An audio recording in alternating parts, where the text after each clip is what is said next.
What's up, guys? Andy Forrester Dean Runner here, back with another live stream for you. And tonight I have a really special guest for you in the form of Greg from the High Altitude Training Institute. Greg is the person that put the training plan together. If you've seen my Training for Newport series, you'll know I've been on a training plan, and this is the man that put it together. So Greg, mate, welcome to the show. Well, thank you for having me. I'm really excited. Awesome. Now, what I'm just going to do now is I'm just going to get the chat open, and we're going to see who is on tonight and see if we can get things rolling on there. So whilst things are happening, I'm just yeah, brilliant. We've got some people in there now. Good evening, Heather. So tell people a little bit about the High Altitude Training Institute. Obviously, tell people what went into putting those training plans together, because obviously I picked the advanced one, but you do have a beginner one, you do have an intermediate one, and I know you write training plans for all distances. So just give everyone a little bit of background about the company and what you do with the plans. Sounds good. Well, the company, the High Altitude Training Institute, I started that about 3 years ago, and the reason I started it is because I love helping people with their training. I've been running for over a decade now, and I've made a lot of progress by learning a lot of different things, and I wanted to share the knowledge that I had. So I decided to become a coach, and I decided to create this company where we do several things. I create training plans, like you said, for all different distances, and those are custom training plans. And the reason I do custom training plans, because I think they make a big difference in how people get results, because you can get a training plan from a magazine and it's going to be created for the population in general, and it's not going to be specific for each person. And the biggest thing that I found when I started coaching people is that they don't run at the right pace.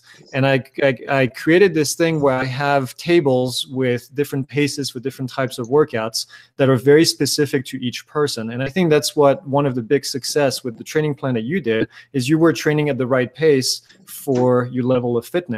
And I think that's extremely important. I see people running too fast. I see running people too slow and not making any progress because they don't know what pace to train at. I've always had friends that said, how fast should I do my threshold runs?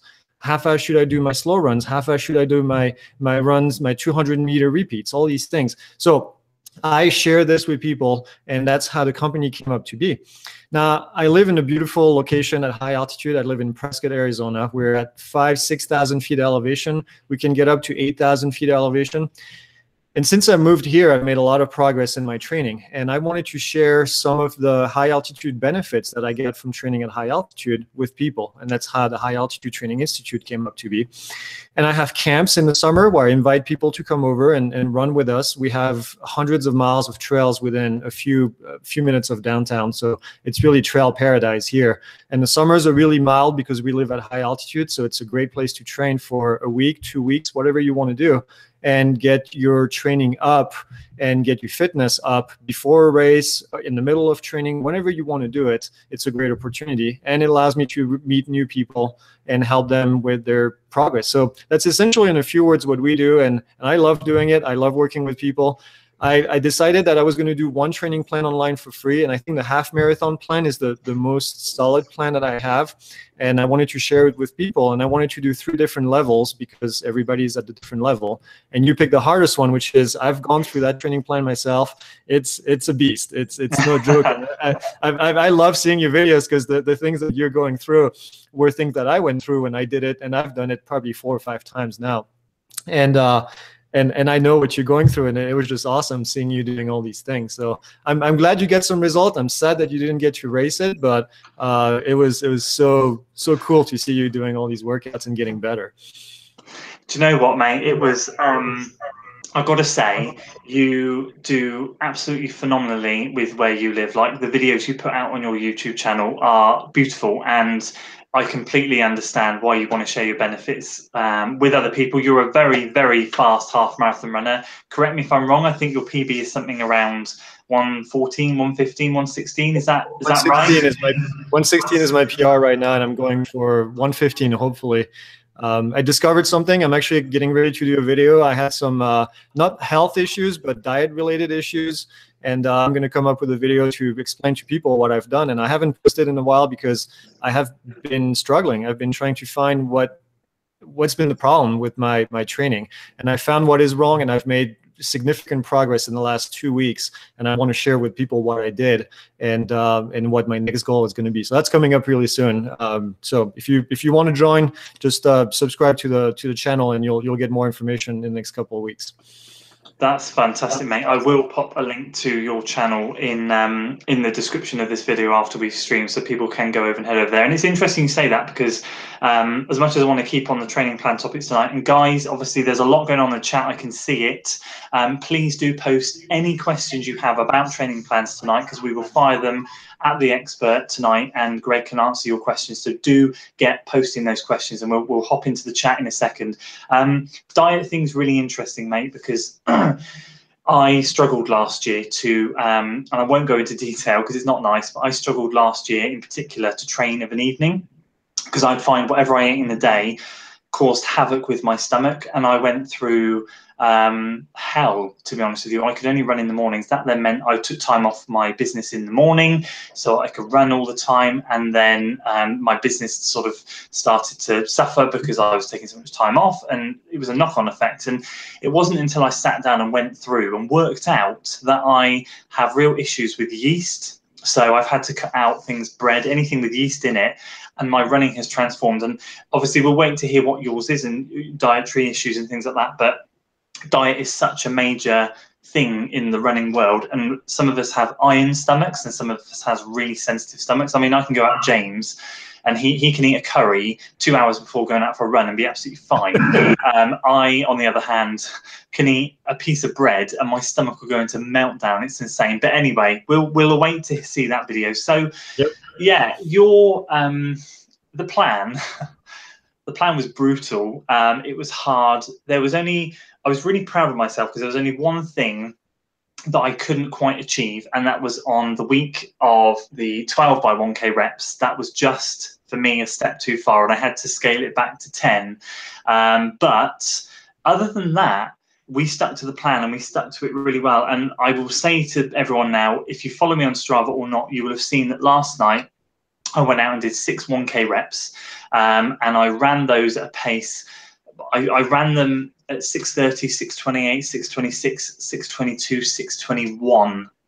I did the last one at 6:36 because I was actually blowing out on my backside by the end. But that 6:21, when I saw that, and it will be coming out in a video later this week, I was gobsmacked, because obviously I was running these 1K reps in the low 130s to very, very late 120s at a push, and we picked an undulating course last night. So there were a few rolls in the tarmac that we were doing it on, and it just, I looked at James. We hugged. We were like, we had this moment where we were like, oh my gosh, those 16 weeks that we went through of training, and you really do have to commit yourself to them.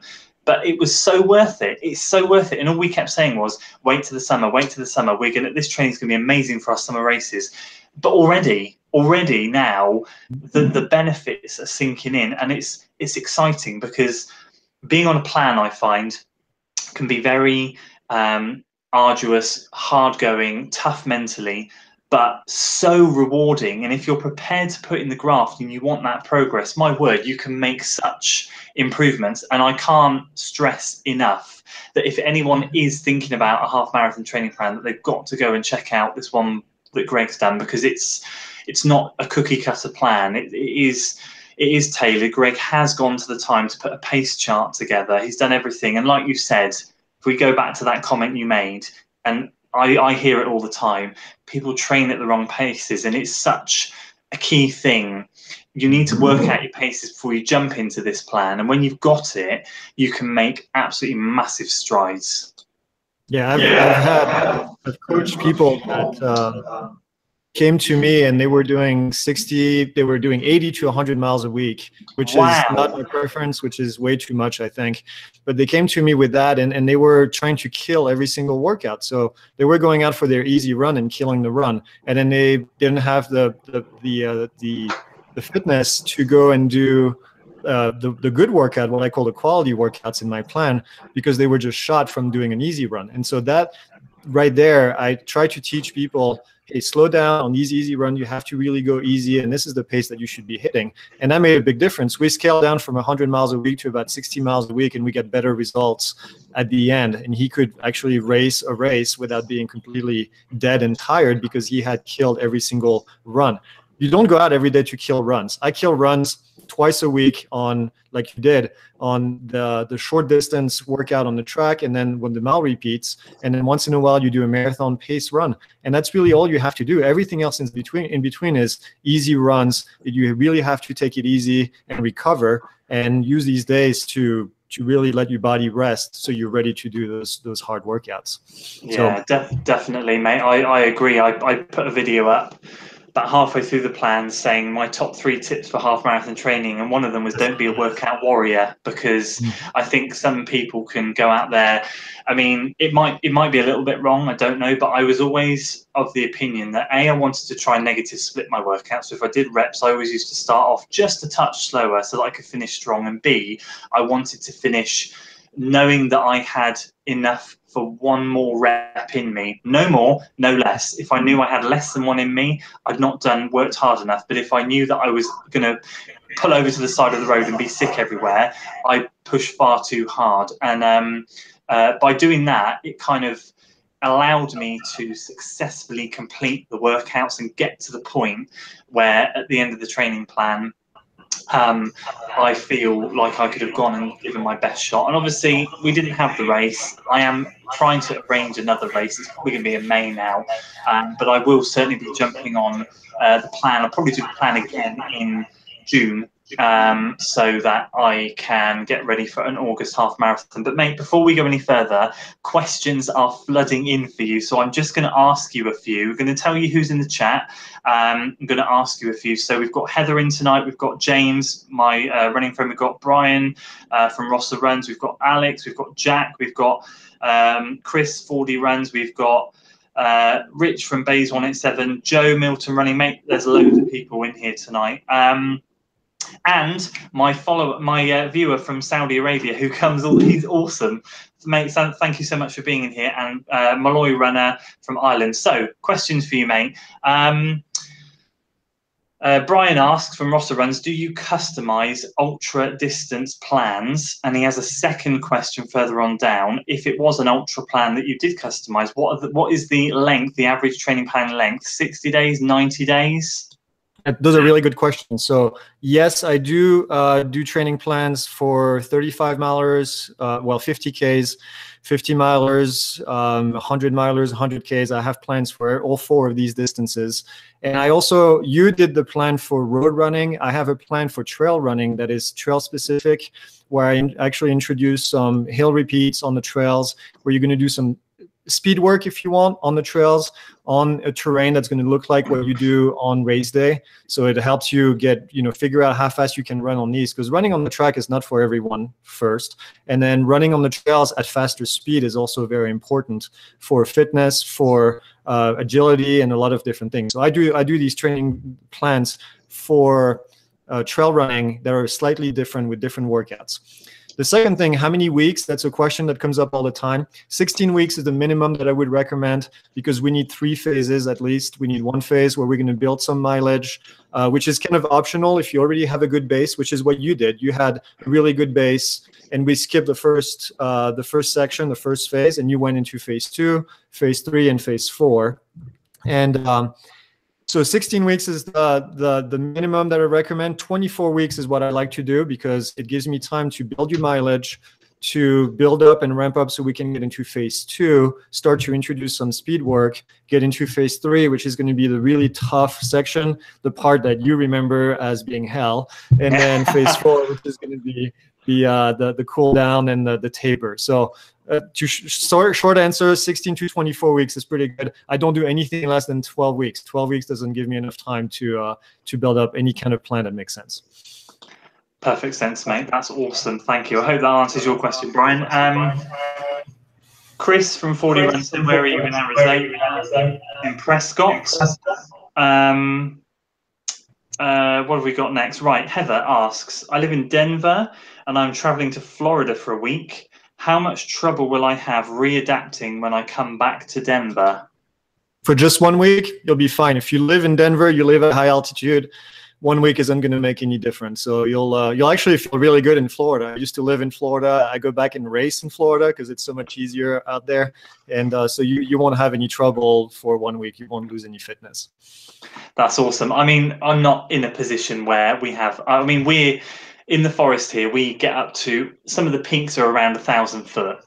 On the whole, we live at around 500 foot above sea level. It's nothing major. So I can't imagine what 5,000 foot above sea level must be, and going from that down to sea level must be amazing.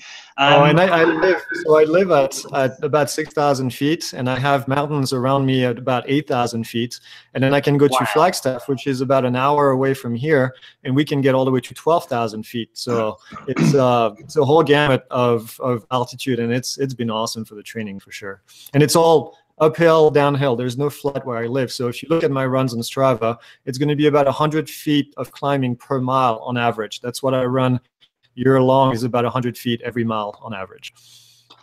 Nothing flat then, blimey. That's crazy. Right. Rich from Bays 187 asks, I hope I haven't missed any questions. Rich says, what do you think of race time predictors that use, say, a 10K time to predict a half marathon? I have my opinion on this. I'll let you answer it, though. That's a really good question as well. So my answer is going to be multiple levels. There's actually two different ways to predict time out there. There's two different formulas that exist. There's an old school formula that was designed a long time ago based on a very small group of professional runners. And that's what most people use in their calculators these days. Runner's World, and actually my website also has, I copied the calculator because I found the formula in a paper that was published a couple of years ago. They redid a study and they recreated a new formula. And there's two ways to approach that formula. You can enter one race time and then it spits out another time. Or you can enter two race times from two different distances and then it spits out a much more a much better predictor, I think, than just putting one race in it. And so you can look up for the Runner's World calculator. That's the most accurate I have found. I have read the whole study that they used that they used to create that calculator, and it's I think pretty much spot on. And what you'll find out in those calculators in general is that the marathon time is very inaccurate, except for the new calculator, because it was based on pro marathon runners that really had nothing to do with the rest of us mortals. And so what I will add is if you're trying to go from a 10K to a half marathon, the predictor is going to be pretty good. If you're trying to go from a 10K or a 5K to a marathon, the time is going to be off. The closer you are to the distance that you're trying to predict, the better it's going to be. But again, find the one on Runner's World, and I'll send you a link to the one I have on my website.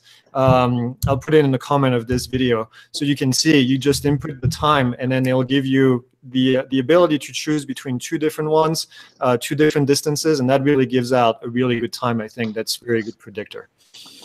Mate, that is exactly my opinion. So someone said to me once, and I thought it must be on Pro Time, because when I ran my first marathon a couple of years ago, I put it in and it was effectively my half marathon time doubled, and they added on about 7 or 8 minutes. And then someone said to me at a local running club, yeah, just do half marathon time, add it and add 10 minutes. And I thought, happy days. I was running a 1:30 at the time. So I thought, well, if I come through the half at 1:35, I should run a 3:10 marathon. Easy. What they didn't tell me is I didn't have the speed endurance to continue that pace for 26 miles. So by mile 17, I was dying, I was walking, and it was the worst advice I ever had. So for me, I totally agree. Those race calculators are great, going from 5K to 10K to half. That is fine. Marathon, anyone says to you about predicting a marathon time, a marathon is a different beast. It's completely different. When you get to mile 20, it sorts the men from the boys, so to speak, and it literally wheedles out the people that have no ability to keep going. It's such a different ball game. So You said exactly what I was thinking, but in a better way. Right, more questions, mate. More questions. Questions. Oh wow. Right. Okay. Super. Chris is going to check out your plan. That's awesome. Rossa is saying he loves the chat room, which is awesome, mate. Thank you so much. Joe Milton's just done a 15 by 20, 200-meter session. Good man. Well done. Right. I'm trying to find questions, mate. There's so much going on in the chat. I'm trying to find questions for you.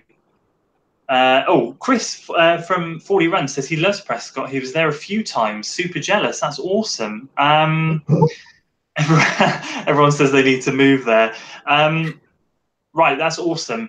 There's no more questions at the moment, but mate, there's so much chat going on. It's crazy. So a final question, because we all have to wrap it up in 5 minutes. And guys, if you have any other training plan specific questions, do put them in there, and we'll ask Greg after this last final point. But mate, there's so much chat going on. It's crazy. For people that don't get on with training plans, for people that don't like training plans but want to improve, what's your best advice? I mean, for someone like me, people have said, oh, I don't get on with training plans. I don't like them. I struggle to get into the regimented routine.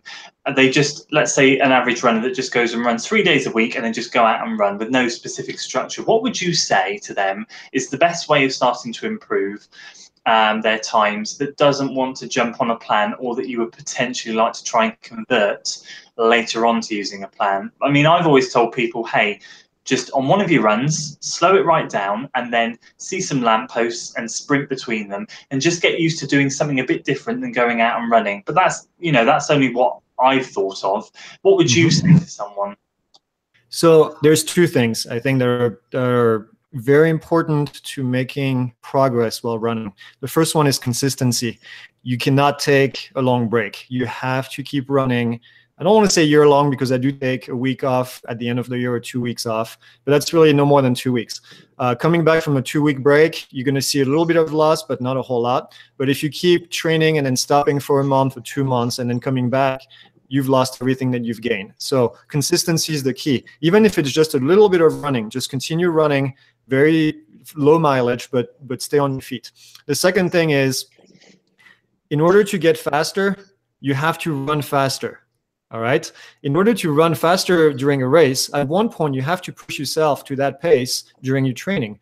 And so somebody who's going to be running only 3 or 4 days, and I recommend at least 4 days a week if you want to make some progress. 5 is better. But if you're going to be running 4 days a week, you do 2 easy runs, you do a slightly longer run on the weekend, and in one of those days, you're going to push yourself. You're going to run faster than what you usually run, so that your body can start getting used to it. And then eventually that becomes your racing pace. I'll give you an example. When I started running, my 5K time was about 21 minutes. And now that's my easy pace. That's the pace at which I do my easy runs. And so people will make progress if they start running faster. But I see a lot of people that are always doing easy runs, slow runs. You'll never get your body to understand what running faster is. So at one point you got to push yourself, and it's going to hurt, but that's part of the game, is no pain, no gain, right? So, but yeah, those are the two things. Run faster at one point, and consistency is really important. That's awesome. I always preach and hit home that consistency is key. I think for anything, and like you, I tend to have three structured, planned weeks off throughout the year, normally at the end of a big training cycle, just to let my body rest. I think rest is key, but at the same time, I've found that if I go longer than a week, I definitely feel like I'm taking a massive step back. And I know you don't lose fitness as such, but you feel very rusty, and it's very hard to get back in. And I find personally it takes a while. Now, I was going to, if the Newport race was on, take a week off after that just to let this 60 minutes absorb. But actually, it transpired that the week leading up to it, the snow dumped on us. So I didn't run for 5 days. I then went out and attempted the half marathon, got to 7 miles, got injured, then didn't run again till the Wednesday. So I actually only ran 7 miles within 8 days. And I thought, that's my break. I was ready to come back at that point, and that's enough for me. So I'm going to have a proper week off in a couple of weeks in April, because we're going away on holiday. And after that, I'm not going to be taking any time off until the summer. I'll have another week off then with, you know, just because it'll be the summer holidays, the kids will be home, chill out, and then the next one will be Christmas. Other than that, year round, I'll be running all the time. Let's see if we've got anything else in the chat. Oh, Raphael's tuned in, Elaine's tuned in. Guys, thank you so much for tuning in. Elaine has said, really good advice tonight, thank you. Need to check out the plans, also diet advice, much needed. Elaine, what's going to happen is after this video, Greg is going to leave a comment in the video, like he just said, to link to their website for the running calculator. You can click on his logo, go to his channel, subscribe, check out the plans they have there. People are saying thank you so much, mate. People are saying thank you so much. And I have two more questions, mate. Are you ready? Number one, ask Greg his opinion on quantity versus quality mileage. Yeah, I think I answered that earlier, and maybe they missed it, but I'll say it again because I think it's very important. Quantity over quality, quality over quantity any day of the week. I'll tell you, my biggest training week ever, and I do ultra marathons, I do 35 milers, is 65 miles a week. Okay. My fastest half marathon time is 1:16.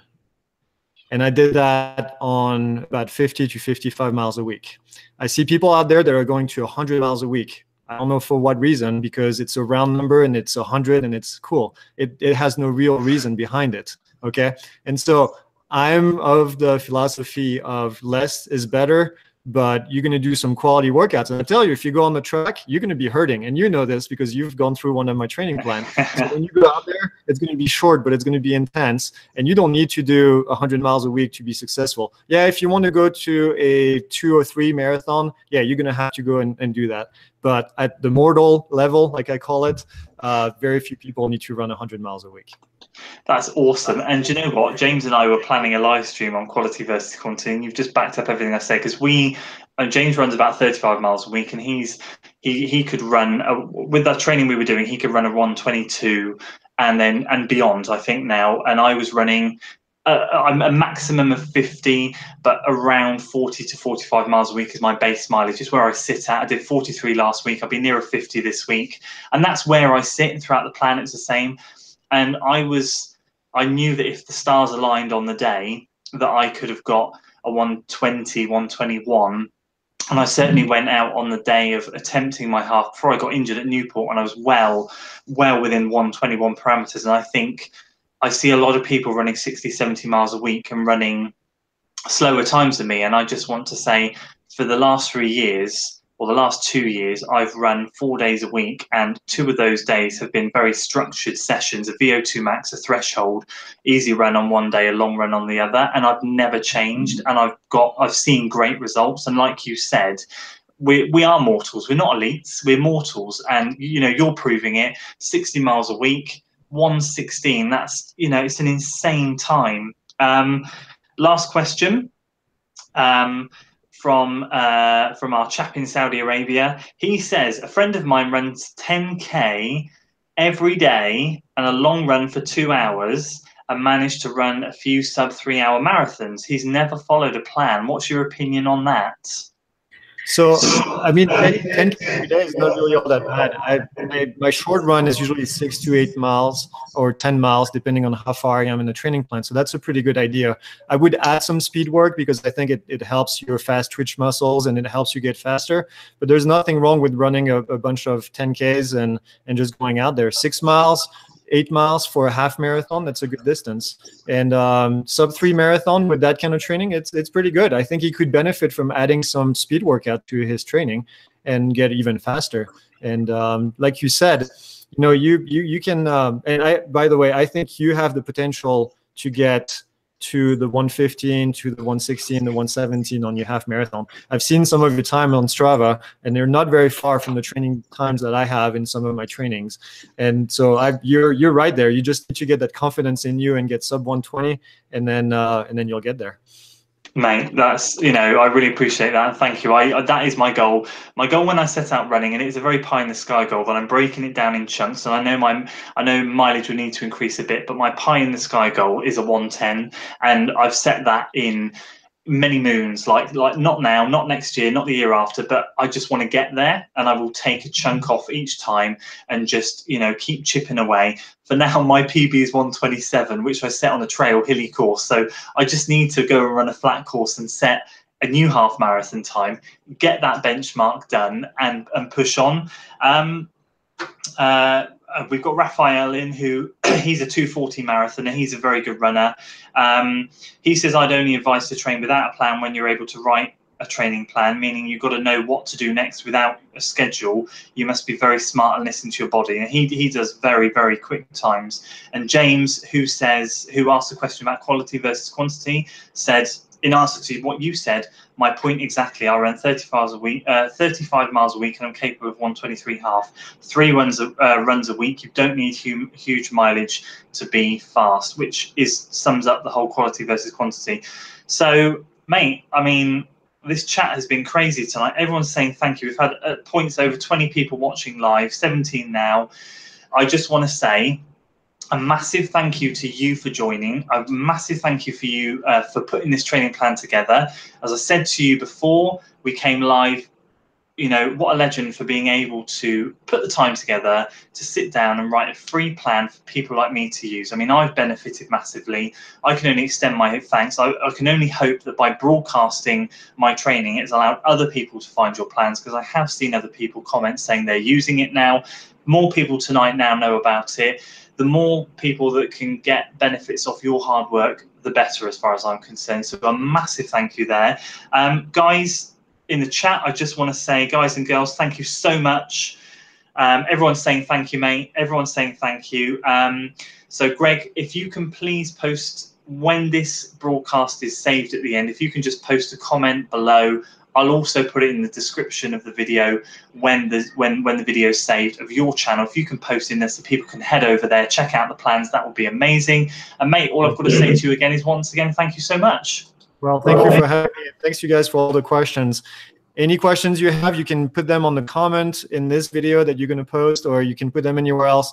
I'll be happy to help anyone that wants to make progress and be a faster runner. That's what I do. I do it here locally in town. I coach a bunch of people for free just because I want to help them and do that stuff. So any questions you have, fire away, and then I'll do my best to answer them. Mate, that's awesome. Guys, and thank you so much for tuning in. I really appreciate it. And you know what to do.